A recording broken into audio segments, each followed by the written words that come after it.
and they're going, what? Or you're explaining something and you're doing a brilliant, articulate job of expressing the benefits and all that, and then they go, I'm sorry, I missed that, and they just don't like get it. Don't go, are you listening? Do I need to slow down for you to understand? Don't blame them. Take the blame and just say, I'm sorry, I may not be explaining this, or is there a better time to call you back or something? But don't lash out. Like I had a guy or a number of people years ago when I published my music newspaper they followed up, which was great, but I wasn't getting back to them. And they go, this is the third time I've called. Can anybody get back to me? And there's this frustration, which makes you, I don't want to, this is not somebody I want to work with or help. Whereas the bubbly young people that worked at the major labels, so I will give major label credits for this. They were always like, hey, it's whoever, Francine from Island calling again. Just wondered, and they were always just as friendly on the eighth call follow up as they were on the first one, saying I think this would be really cool, And so just stay friendly, stay positive, pleasantly persistent. I think is the phrase that comes up a lot here. Don't lash out at them for not doing what you want them to do. Absolutely.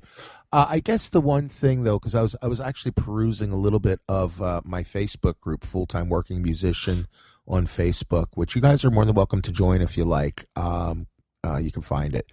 I actually posted this up about phone calls, and I'm looking at the variety of answers, and they're all over the map. Between people that won't use the phone or used to use the phone or still use the phone, or the different opinions on it and whatnot. But I guess it all boils back down to what I've always said is, really the best thing to do is communicate with people the way they want to communicate. You know what I mean? So some people like the phone. Like, for instance, the agent that I told you about, he doesn't do anything. It's on the phone. That's what he does, and he's very successful.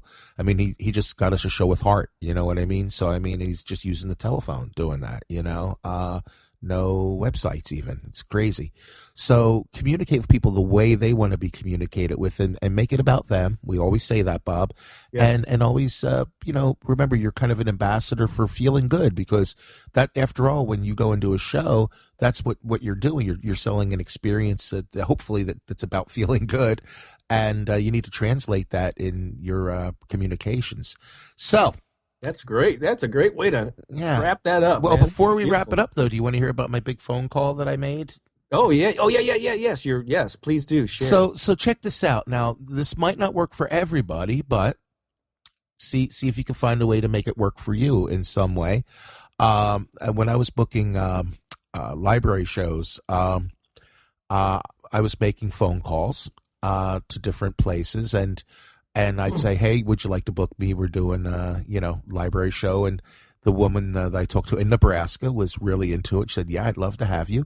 And then I said at the end, would you, we've got the CD out that has to do with the summer reading theme that you have going on. And as we got to talking, instead of me just booking one show, which would have been great, and selling her one CD, which would have been great over the phone, we got to talking, and she put me in contact with the buyer for all of the media for the Nebraska Library State System.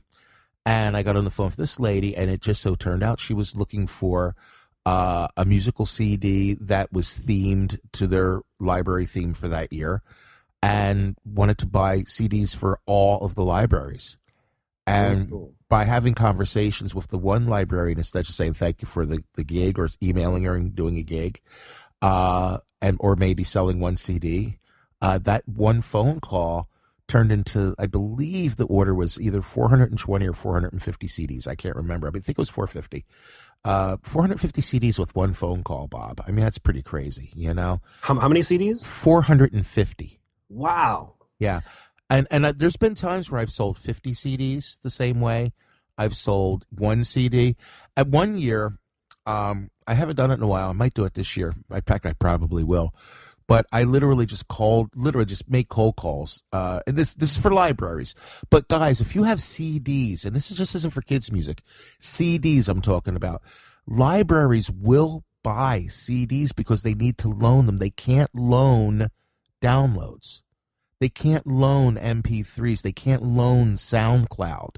But this is like one of the final frontiers that you guys have. And if you haven't been, first of all, go to the library, all right, and go to the music section, and you will see they have everything from jazz to rock to pop to experimental to spoken word. And in the children's section where my Mr. Billy stuff is, there's everything under the sun. And for every level, from Ella Fitzgerald to the guy down the street, in Mr. Billy, Mm-hmm. And so they're still buying CDs. They really are, because they need to loan them. So take a shot. Why not call the libraries and say, hey, but just don't be like, the typical, like, hey, book my band, buy my CD. Explain to them the value that it will be to the library. Have your spiel, a plan, like we talked about at the beginning of the program. And who knows, you might find yourself actually having an outlet for some of these CDs that are harder to move as we're moving into the streaming decade, I love it. I love it. Thanks for sharing that. Yeah, so there you go. So if there's any other libraries listening out there, I've got some CDs for you. So fantastic. I'm sure Bob does too. He's got some CDs out there too. I do indeed. Yes, indeed. And books, which libraries I think are interested in too. Oh, there you go. There you go, man. Bob, my heart. Ow. See, I haven't written that book yet, man. Darn it. All right. Well, listen, guys, it's been so awesome. I've been looking forward to this for 2 weeks because we had to take a week off last week. And if it's in the cards, we'll be doing another show for you next week. Yes, indeed. Yes, it's always a pleasure, Billy. It's great to reconnect with you and our listeners, who we so appreciate and love. And we'll talk to you and everyone soon. Yes. Okay. Oh, wait a minute. Ring, ring, ring, ring. Oh, yeah. Ring. Oh, I got to run. I gotta catch this call. All right. Okay. I'll see you later. Bye-bye. Bye-bye. Bye-bye. Mm-hmm.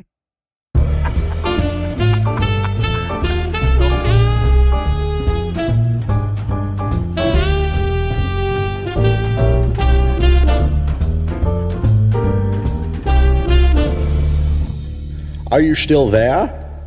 Excellent! Now would be a good time to visit hostbaby.com for your free 30-day trial. Of course.